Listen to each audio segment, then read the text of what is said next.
नमस्कार दोस्तों, मेरा नाम आदर सिंह और आज इस वीडियो में हम पढ़ने जा रहे हैं मॉडर्न एज के बारे में। साथ ही साथ हम जानेंगे कि मॉडर्न एज जो है, ठीक है, मौर्यन अंपायर पूरा जो है, इसका हमारे जीवन में सिग्निफिकेंस क्या है। जो मौर्य साम्राज्य है वो हमारे लिए इतना जरूरी क्यों है पढ़ना। इसके साथ हम यह भी जानेंगे उस टाइम पे पॉलिटी कैसी थी, उस टाइम की राजनीतिक परिस्थिति क्या थी, सामाजिक परिस्थिति क्या थी, जियोग्राफिकल कंडीशन मतलब कि भौगोलिक परिस्थितियाँ क्या थी, और साथ ही साथ आर्थिक परिस्थिति के बारे में अच्छे से जानेंगे। और जो सबसे इम्पॉर्टेंट है हमारे लिए, आर्ट एंड आर्किटेक्चर के बारे में कि वहाँ पे कला और कलाकृति कैसी थी मॉडर्न एज में। तो फिर सबसे पहले यह इंट्रोडक्शन है कि हम इसके बारे में क्या जानेंगे, लेकिन साथ ही साथ हम बता दें कि मौर्य एम्पायर की शुरुआत कैसे होती है। मौर्य एम्पायर जो है वो शुरुआत एक खुद के माइंडसेट से नहीं हुई, एक दूसरा कोई कंट्रोल किया किसी को, तब जाके इसकी शुरुआत हुई। मतलब कि चंद्रगुप्त मौर्य ने सबसे पहले इसके जो फाउंडर है किसके, मौर्य एम्पायर के, सबसे पहले उन्होंने स्टार्टिंग की। लेकिन उनको कौटिल्य ने कहा कि आपको इस साम्राज्य को मजबूत करना होगा, स्टार्ट करना होगा। क्यों? क्योंकि उनको नंद साम्राज्य को खत्म करना था। किसको? कौटिल्य को। कौटिल्य मतलब चाणक्य, जिन्होंने अर्थशास्त्र लिखा। तो उन्होंने कहा, एक्चुअली उनके साथ जो है उनको बहुत ब्राह्मण थे, बहुत बड़े ब्राह्मण थे, फिलोसफर थे चाणक्य। नंद डायनेस्टी जो थी उसके एक राजा ने इनका बहुत ज्यादा अपमान किया, चाणक्य का। तब चाणक्य ने क्या किया, उन्होंने वहीं पर कसम खा लिया, वहीं पर उन्होंने प्रॉमिस कर दिया नंद साम्राज्य के राजा से कि एक दिन मैं आपके पूरे साम्राज्य को नष्ट कर दूंगा। अब वो तो ब्राह्मण थे, उस टाइम पे लगभग ऐसा था कि ब्राह्मण रूल नहीं कर सकते थे अगर धर्मसूत्र और धर्मशास्त्र की माने। लेकिन फिर भी कई हमको एविडेंस मिलता है कि जो एंटी क्षत्रियाज जो कास्ट होते थे वो भी रूल करते थे।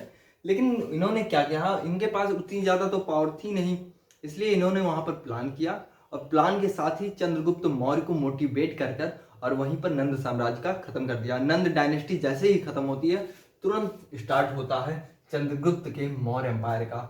अगर हम बुद्धिस्ट या फिर जैनिज्म की जो लिटरेचर्स हैं उसके बारे में हम पढ़ें तो हमको पता चलता है मोस्टली जो बुद्धिस्ट लिटरेचर है तो उससे हमको पता चलेगा कि इसका मौर्य का मतलब है कि एक विलेज या फिर मोर से जो है इस सब का शुरुआत हुआ।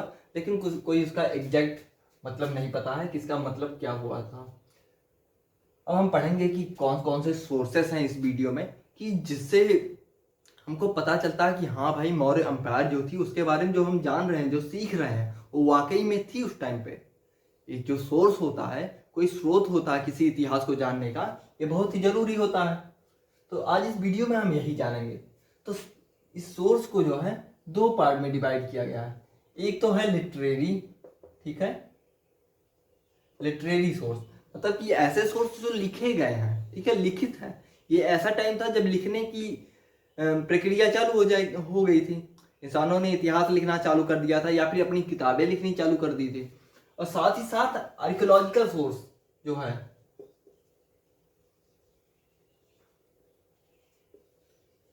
आर्कियोलॉजिकल जो सोर्स है, ठीक है, एक है लिटरेरी सोर्स, दूसरा आर्कियोलॉजिकल मतलब जो पुरातात्विक सोर्सेस है। पुरातात्विक सोर्स जो है इससे भी हम जान जाते हैं मौर्यन एम्पायर की हिस्ट्री के बारे में। सबसे पहले हम जानते हैं लिटरेरी सोर्स के बारे में। जैसे मैंने बताया, लिटरेरी का मतलब ऐसे सोर्स जिसको लिखे गए हैं, जो पढ़ने के लिए लिखे जाते थे, ठीक है। तो इसमें कई इंपॉर्टेंट सोर्स हैं जो मौर्यन एम्पायर के बारे में हमें अच्छा इंफॉर्मेशन देता है। जैसे मैंने बताया कि जो चाणक्य थे वो बेस माने जाते हैं इस एम्पायर के। शुरुआत उन्हीं से हुई, उन्हीं की वजह से ये एम्पायर जो है, उनके प्लान से, उनकी जो पॉलिटिकल रचना उन्होंने बनाई, जो अपनी किताब में टेक्निक लिखे, टिप्स लिखे, उसी को तो फॉलो करके बाद में चंद्रगुप्त ने इतने बड़े साम्राज्य को खत्म कर दिया, नंद साम्राज्य को। नंद साम्राज्य की सेना इतनी बड़ी थी कि जब अलेक्जेंडर जो था, सिकंदर जो है, भारत में आक्रमण करने आया 326 बीसी में, तो वो डर गया उस सेना को देखकर, आगे बढ़ा ही नहीं। लेकिन अब इतनी बड़ी सेना को चंद्रगुप्त को हराना था, खत्म करना था, उसके लिए जरूरत थी कि उसकी दुगना सेना रहे इनके पास। तो ऐसा प्लान किया इन्होंने, कौटिल्य ने अपनी किताब में ऐसी प्लानिंग दी और साथ ही साथ ऐसे टेक्निक दिए चंद्रगुप्त को कि जिससे क्या हुआ कि ये इनकी कम सेना के साथ भी विजयी पाए, और बाद में क्या हुआ कि इनकी सेना जो है उनके 3 गुना हो गई। मतलब कि क्या हुआ कि इनकी मजबूती जो है काफी ज्यादा हो गई, किससे? नंद से। और नंद को इन्होंने तुरंत ओवरथ्रोन कर दिया, उठा के फेंक दिया। हाँ, तो इसी के बारे में हम पढ़ेंगे। कौटिल्य जो था, जो कौटिल्य थे, उन्होंने अर्थशास्त्र लिखा। और अर्थशास्त्र का मतलब यहाँ पर ये नहीं है कि इकोनॉमी से, अर्थ का सीधा मतलब हम पैसा से देखते हैं, लेकिन यहाँ पर पॉलिट्री, ये पॉलिटिकल कंडीशन के बारे में ज्यादा बताता है। आर्थिक रूप के बारे में बताता है भाई, वाकई में बताता है, लेकिन जो पॉलिटिकल कंडीशन जो है मौर्यन एम्पायर की, उसके बारे में अर्थशास्त्र हमको ज्यादा इंफॉर्मेशन देता है। साथ ही साथ उस टाइम की गवर्नमेंट कैसी थी। अगर दोस्तों हम मेगास्थनीज की बात करें तो मेगास्थनीज जो थे वो उनकी एक किताब थी, उसका नाम था इंडिका। इंडिका में हमको क्या जानकारी मिलती है? भारत में उस टाइम पे जो कास्ट सिस्टम था उसके बारे में ये लिखते हैं। उसके साथ ही साथ मौर्यन एडमिनिस्ट्रेशन जो है उसके बारे में बहुत ब्रीफ इंफॉर्मेशन देते हैं। लेकिन प्रॉब्लम है इनकी, प्रॉब्लम ये है कि उन्होंने सुनी सुनाई बातें जो थी वो भी उसी में लिख दी हैं। जरूरी नहीं कि हर चीजें उनकी बातें जो है सत्य भी थी। कई ऐसी चीज है उनके उसमें इंडिका में, जो इन्होंने किताब लिखा मेगास्थनीज ने, जो विश्वास ही नहीं किया जा सकता। तो यह भी इसकी प्रॉब्लम है एक। लेकिन जो इतिहासकार होते हैं इस चीज को जब पढ़ते हैं तो इस चीज का पूरा ध्यान रखते हैं कि कहीं भी हमारी कंट्री की जो सॉवरेनिटी है या फिर हमारी जो हिस्ट्री है उसको कहीं ना कहीं बेकार करने का अगर प्रयास किया गया हो तो फिर उसको किनारे कर देते हैं, वो बॉयकॉट कर देते हैं तुरंत कि हाँ। क्योंकि कई बार क्या होते थे, जो फॉरेन एम्बेसडर आते थे इंडिया में, एम्बेसडर मतलब राजदूत जो थे, वो आते थे वो तो इंडिया की हिस्ट्री को जो है वो गलत तरीके से लिखते थे। तो इसका पूरा ध्यान दिया गया। मेगास्थनीज कौन थे? एम्बेसडर थे किसके? सेल्यूकस निकेटर के। सेल्यूकस निकेटर जो थे उनके एम्बेसडर थे। ये सेल्यूकस निकेटर कौन थे? जैसे ये हमारा मान लीजिए प्यारा इंडिया, ओके, हाँ, ये भारत का नॉर्थ वेस्टर्न एरिया है। और नॉर्थ वेस्टर्न एरिया का जो ये कंट्री है, जो आज के पाकिस्तान, अफगानिस्तान, यहाँ पर क्या था? सेल्यूकस निकेटर का राज चलता था यहाँ पर। तो इसने यहाँ पर भेजा था बाद में, सेल्यूकस निकेटर ने चंद्रगुप्त के यहाँ अपने एम्बेसडर को, राजदूत को, जा भैया इनके थोड़ा एडमिनिस्ट्रेशन के बारे में पता लगाया, थोड़ा मजबूत कैसे हो जा रहा है। लेकिन सेल्यूकस निकेटर जब यहाँ पर राज करता था तब यहाँ पर नंद डायनेस्टी रूल करती थी। उसका जो बॉर्डर था, जैसे इंडिया पाकिस्तान है वैसे इसका बॉर्डर जो है नंद डायनेस्टी का और इंडिया का, वो सेल्यूकस निकेटर और नंद डायनेस्टी से मिलती थी। ठीक है, इधर जो है सेल्यूकस निकेटर थे, इधर नंद डायनेस्टी थी, नंद वंश के लोग रहते थे, राजा रहते थे। लेकिन जब यहाँ पर इधर इंडिया का जो एरिया है, ठीक है, जो इंडिया का एरिया है, यहाँ पर जब मौर्यन अंपायर आ गया तो मौर्य अंपायर में चंद्रगुप्त ने क्या किया? सेल्यूकस निकेटर को पूरी तरीके से हरा दिया, और ये जो पाकिस्तान वाला एरिया है यह भी अपने अंदर में ले लिया। अब तो और मजबूत हो गया जियोग्राफिकली अगर देखें हम तो, मौर्यन अंपायर और मजबूत हो गया। तो इसी के बारे में इन्होंने भेजा था कि जाओ एडमिनिस्ट्रेशन पता करके आओ कि वहां पर कैसा है। तो उसके बारे में हमको मिलता है इंफॉर्मेशन। विशाख दत्त जो है, ठीक है, विशाख दत्त, इन्होंने एक किताब लिखा अपना जिसका नाम है मुद्रा राक्षस। मुद्रा राक्षस में इन्होंने बताया कि किस तरह से नंद डायनेस्टी को जो है चंद्रगुप्त मौर्य ने उठाकर फेंक दिया, खत्म कर दिया पूरी तरीके से। इसी के बारे में विशाख दत्त ने अपने मुद्रा राक्षस में बताया। लेकिन आपको बता दें, ये जो मुद्रा राक्षस है, ठीक है, ये मॉडर्न एज में नहीं लिखा गया। जैसे कौटिल्य ने जो अर्थशास्त्र लिखा वो मौर्यन एज में लिखा, मेगास्थनीज ने जो इंडिका लिखा वो भी मौर्यन एज में लिखा, लगभग वही टाइम पीरियड था, सेम। लेकिन विशाख दत्त ने जो अपना मुद्रा राक्षस लिखा ये मॉडर्न एज में नहीं था, ये तो गुप्त एज में लिखा है। लेकिन अब गुप्त एज में है, लेकिन फिर भी जैसे अभी हम पास्ट के बारे में हिस्टोरियन जो होते हैं लिखते हैं ना अपनी किताब, तो वैसे ही ये भी लिखे, उसके बारे में पढ़ा उन्होंने। हाँ, उससे क्या होता था, एक मोटिवेशन आता था कि एक अंपायर को किस तरह से किसी ने खत्म कर दिया। तो यह गुप्त अंपायर में भी इसका बढ़िया इस्तेमाल किया गया है। जैसे हम अपनी हिस्ट्री देखते हैं ना कि हमने अलेक्जेंडर को भारत में नहीं आने दिया, तो वैसे ही हम भी कर देते हैं कि चीनी सेना भारत में आने नहीं चाहिए। तो वही वाला सेम मोटिवेशन मिलता है हमको हिस्ट्री से। इसके साथ ही बुद्धिस्ट लिटरेचर, आपको पता होगा कि बाद में अशोक ने बौद्ध धर्म से काफी ज्यादा जुड़ गए थे, अशोक कलिंग वार के बाद। तो बुद्धिस्ट जो लिटरेचर्स हैं या फिर जैन की जो लिटरेचर है वो काफ़ी ज़्यादा इसको बढ़ा चढ़ा के बताते हैं मौर्य एम्पायर को। ये भी बताते हैं कि जो मौर्य थे, ये जो अशोक थे वो क्षत्रिय थे। वैसे उसका कोई एविडेंस नहीं है कि अशोक क्षत्रिय थे या क्या थे, लेकिन फिर भी ये बताते हैं। इसमें काफ़ी ज़्यादा कई कहानियाँ हैं बुद्धिस्ट लिटरेचर में, जिसको जातक कहानियाँ कहते हैं। 500 से अधिक कहानियाँ हैं। ये कहानियाँ हमको बताती हैं, बहुत ज़्यादा इंफॉर्मेशन देती हैं किसके, मॉडर्न एज के बारे में। मॉडर्न एज के बारे में काफ़ी ज़्यादा इंफॉर्मेशन देती है। इसके साथ ही पुराण, वो ऐसा टाइम था जब पुराण लिखने चालू हो गया।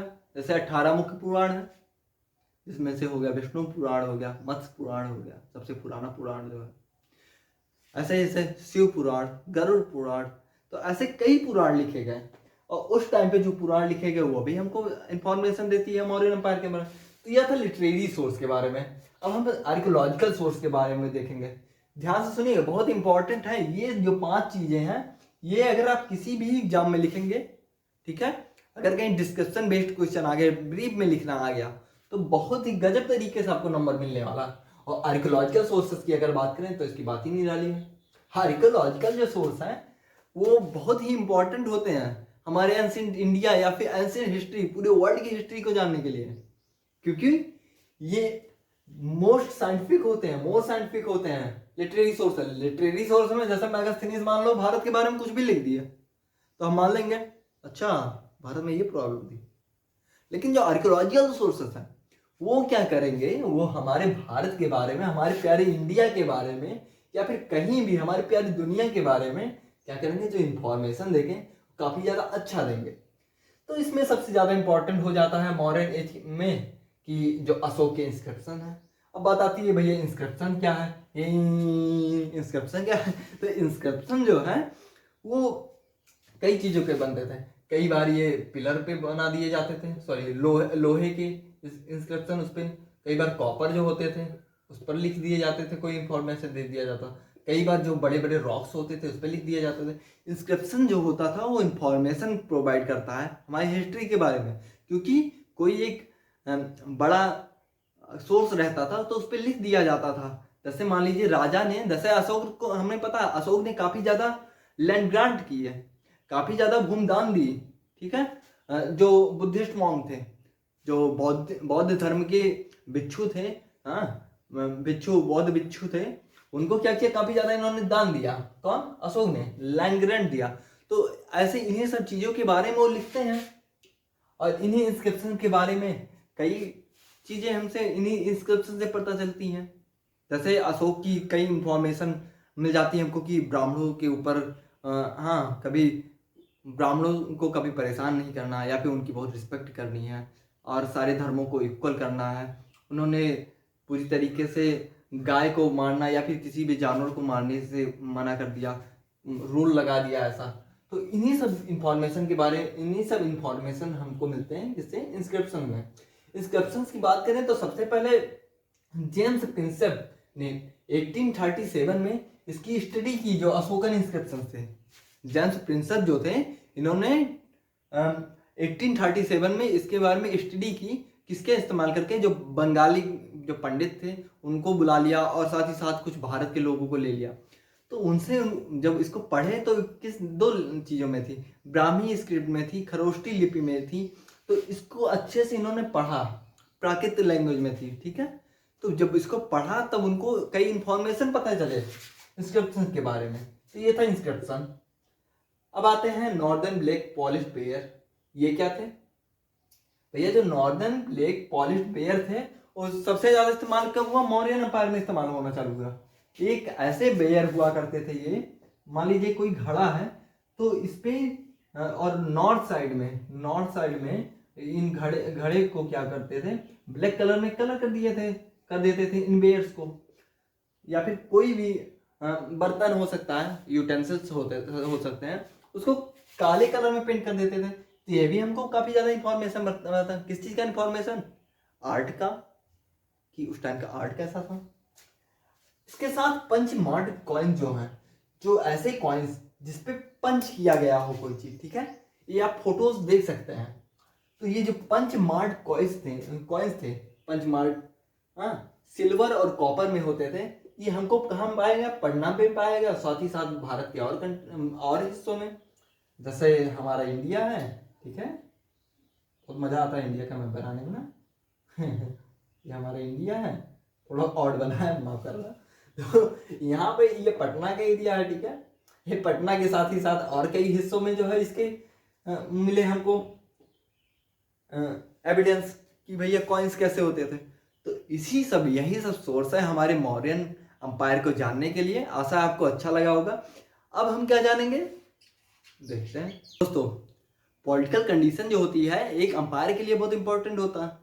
बिना पॉलिटिक्स के तो कोई भी चीज चल नहीं सकता। हमारे लिए बहुत इंपॉर्टेंट चीज है पॉलिटिकल कंडीशन होना। तो आज हम जानेंगे कि मौर्यन अंपायर में जो पॉलिटिकल कंडीशन था वो कैसा था। जो चाणक्य ने अपनी किताब अर्थशास्त्र में पॉलिटिकल कंडीशन के बारे में बताया, पॉलिटिक्स के बारे में बताया, उसमें उन्होंने कैसी पॉलिटिकल की रचना की, कैसे पॉलिटिकल साइंस की रचना की, इस चीज को हम देखेंगे कि उस टाइम पर पॉलिटिक्स कैसा था, वहाँ के ऑफिसर्स कैसे थे, या फिर वहाँ के मंत्री जो थे उनके बारे में थोड़ी हम इंफॉर्मेशन लेंगे। चलिए शुरू करते हैं। सबसे पहले हम आपको बता दें कि जो कौटिल्य थे बहुत ही इंपॉर्टेंट थे, जैसे हमने बताया। तो कौटिल्य ने एडवाइस दिया किसको, चंद्रगुप्त मौर्य को या फिर किंग को। हाँ, क्या बोला उन्होंने अपनी किताब में कि नए तरीके से लॉ और सिस्टम लेकर आइए, ऐसे धर्म रहे। धर्म का मतलब यहाँ पर लॉ, एक दूसरे सेंस में देखें तो ऐसा धर्म आपका रहे जो ऑफिशियल रूप से आप इस्तेमाल कर सकें, ठीक है। ऐसा ना रहे कि जैसे धर्म सूत्र और धर्मशास्त्र जो ब्राह्मणों ने लिख दिया उस पर चले, इस तरह रहेगा तो आज अगर वही टेक्निक अपनाया जाता तो क्या होता, भारत का प्रधानमंत्री कभी वैसे हो पाता, वहां तो कोई क्षत्रिय रूल करता। तो इन टेक्निक्स को उन्होंने कहा कि ये जो सिस्टम है इसको खत्म करिए, नए तरीके का टेक्निक लाइए, न्यू लॉ लाइए, न्यू सिस्टम लाइए, और वर्ण सिस्टम जो है और आश्रम सिस्टम है इसको खत्म करिए। इसको खत्म किया गया भाई, बहुत गजब, एक नई तरीके का रिवोल्यूशन लाने का काम किया इन्होंने, क्रांति आ गई। और साथ ही साथ उन्होंने बताया कि सोशल ऑर्डर, जैसे हमने बताया, इसको इन्होंने क्या कहा, हाँ, जो धर्म नए लॉ नए सिस्टम को लाया, इसको उन्होंने कहा धर्म परिवर्तका, कि किस तरह से हमारे जो वर्क हैं, अभी तक जो किंग के वर्क थे सोशल ऑर्डर पे कंट्रोल करने के लिए, वो चेंज होते हैं। इसी को उन्होंने कहा धर्म परिवर्तका, ठीक है। अब महत्वपूर्ण जो एडमिनिस्ट्रेटिव जो मैकेनिज्म था इनका, मौर्यन अंपायर का, काफी ज्यादा महत्वपूर्ण था। और इन जो एडमिनिस्ट्रेटर जो थे, इनके ब्यूरोक्रेट्स जो थे, मंत्री जो थे, इनको क्यों रखा गया था, कई इंपॉर्टेंट काम के लिए, जैसे कि ऑफिसर्स पे नजर रखने के लिए, साथ ही साथ जो फॉरेन एनिमीज हैं, ठीक है, अधिकारियों पर नजर रखना है, और साथ ही साथ जो बाहरी दुश्मन है वो अंदर घुस रहे हैं सीमा में, उन पर भी कंट्रोल रखनी है, उनके बारे में इंफॉर्मेशन देनी है तुरंत एक दूसरे को, और उस पर कार्रवाई करना तुरंत। तो इनके लिए इंपॉर्टेंट थे। और साथ ही साथ मनी कलेक्शन में हेल्प करने के लिए कौन थे, जो एडमिनिस्ट्रेटर थे। तो इनका एडमिनिस्ट्रेटिव मैकेनिज्म कैसा था, ऑफिसर्स को चेक करने के लिए, फॉरेन एनिमी पे नजर रखने के लिए, और साथ ही साथ मनी कलेक्शन में मदद करने के लिए। मनी कलेक्शन मतलब टैक्स हो गया, टोल हो गया, तो इन सब चीजों पे सरकार की या फिर उस टाइम के जो किंग की काफी तगड़ी पकड़ होती थी। इसी तरह से इनका मैकेनिज्म था। यह लगता है कि it seem that most functionaries were paid in cash. यह लगता है कि जितने भी काम करने वाले लोग थे उनको पेड किया जाता था कैश में, ठीक है, कैश में पेड किया जाता। वहां पर बार्टर सिस्टम वाला काम नहीं था कि तुम भैया हमारे साम्राज्य को प्रोटेक्ट कर दो और हम तुम्हें थोड़ा खाना वाना दे देंगे। तो ऐसा सिस्टम नहीं था, उनको पैसा दिया जाता था, जाओ पैसा के बाद में खरीदो। तो इसी कैश को क्या कहते थे, पाना कहते थे। जो अब बात करते हैं कि जो हाईएस्ट फंक्शनरीज थे, ये लोग थे कौन लोग थे जिनको इतना सारा पैसा दिया जाता था, और इनको बहुत पैसा दिया जाता था। जैसे आज अपने ब्यूरोक्रेट्स हैं, अपने आज मिनिस्टर्स हैं, ठीक है, मंत्री हैं, इनको बहुत पैसा दिया जाता, सुविधाएं भी दी जाती। वही सेम कंडीशन था मौर्यन एम्पायर में। जो ब्यूरोक्रेट्स थे, जैसे आज आईएएस हो गए ना, लाल बत्ती के लिए लोग मर रहे हैं, तो फिर ये बहुत पावरफुल चीज होती थी उस टाइम पे। तो ना गाड़ी थी ना लाल बत्ती थी। वैसे अभी भी खत्म ही है, सरकार ने खत्म कर दिया है। लेकिन क्या है कि उस टाइम पे उनको काफी ज्यादा पैसा दिया जाता था, ठीक है, और कैश में दिया जाता था, जिसको पाना कहते हैं। तो इन लोग थे कौन? मिनिस्टर थे, जो मंत्री थी। अभी भी मंत्रियों को बहुत ध्यान दिया जाता भाई, मंत्री जी को खरोच भी आ जाता तो सरकार हिल जाती है। तो इन पर काफी ध्यान। हाई जो प्रीस्ट होते थे, जो पुरोहित होते थे, चाणक्य थे ना, तो चाणक्य खुद ही ब्राह्मण थे। तो उन्होंने कहा नहीं भैया, ब्राह्मणों का भी रिस्पेक्ट होना चाहिए। और बाद में अशोक भी ब्राह्मणों पे काफी ज्यादा ध्यान दिए। बस थोड़ा क्या हुआ कि ब्राह्मणवादी जो सभ्यता थी, ठीक है, एक तरह की, उससे थोड़ा दूर होने का प्रयास करने लगे। यही कारण था कि ब्राह्मण काफी ज्यादा अलग बिहेव करने लगे, रिएक्शन करने लगे, अशोक के खिलाफ जाने लगे। इसके बारे में अभी हम डीपली पढ़ेंगे। तो जो पुरोहित होते थे, मंत्री होते थे, और कमांडर इन चीफ जो सेनापति होते थे, भाई सेना को कमांड करना है, प्रोटेक्ट करना है, मैंने बताया ना, फॉरेन एनिमी को अंदर घुसने नहीं देना, खदेड़ देना है, तो उनको भी अच्छा खासा पैसा देना पड़ता था। उसके साथ जो क्राउन प्रिंसेप थे, ठीक है, जो सॉरी क्राउन जो प्रिंस थे, जो युवराज होते थे, राजा का लड़का जो होता था, उसको भी एक अच्छा तनख्वाह दिया जाता था। कई बार उसको मंत्रालय में भी डाला जाता था। जैसा अभी है नहीं कि कई ऐसे जो डेमोक्रेटिक कंट्रीज हैं वहां पर कोई रूल कर रहा है, या फिर कई तरह की कंट्री हो सकते हैं, मोनार्कल में भी आप देख सकते हैं। तो वहां पर अगर कोई रूल कर रहा है तो उसके लड़के जो रहेंगे उनको अलग मंत्रालय दे देते हैं, पत्नी को अलग दे देते हैं, पत्नी है तो पति को अलग दे देते हैं। तो ये सब चीजें जो थी उस टाइम पे भी थी। कब? मौर्यन एम्पायर में। तो अभी तक हमने क्या पढ़ा? कौटिल्य ने एक नई तरीके के लॉ और सिस्टम के बारे में बताया। हाँ, नए धर्म की बात कही, इसको उन्होंने धर्म परिवर्तका कहा। और सबसे महत्वपूर्ण होते थे एडमिनिस्ट्रेटिव मैकेनिज्म इनके, जो 3-4 चीजों में बहुत ज्यादा इंपॉर्टेंट रोल प्ले करते थे। एनिमी को प्रोटेक्ट करना है, बाउंड्री में आने नहीं देना है, ठीक है, उन पे नजर रखना है। दूसरी चीज, जो टोल है, जो पैसा है, उसको कलेक्ट करने के लिए भी लोगों को ऑफिसर्स बनाए गए, मतलब ऑफिसर्स थे। उसके साथ जो ऑफिसर्स थे उन पे नजर रखने के लिए भी एडमिनिस्ट्रेटिव मैकेनिज्म इनका बनाया गया। इसके साथ ही साथ जो फंक्शनरीज थे उनको बहुत पैसा दिया जाता था, मैंने बताया, कैश में दिया जाता था, उसको पाना कहते थे। हाईएस्ट फंक्शनरीज जो थे वो मंत्री थे, पुरोहित थे, सेनापति थे, युवराज थे। या था पॉलिटिकल कंडीशन के बारे में, वहाँ की सेना काफ़ी ज़्यादा मजबूत थी, काफ़ी ज़्यादा स्ट्रांग थी, और किसी की हिम्मत नहीं पड़ती थी कि उनके सेना के आगे आकर टिक सके। बड़े बड़े एम्पायर को मौर्य एम्पायर ने उस टाइम पे ख़त्म कर दिया था, और पूरा एक तरह से अखंड भारत, जो आज हम कहते हैं, अखंड भारत की शुरुआत कर दिया था मौर्यन एम्पायर ने।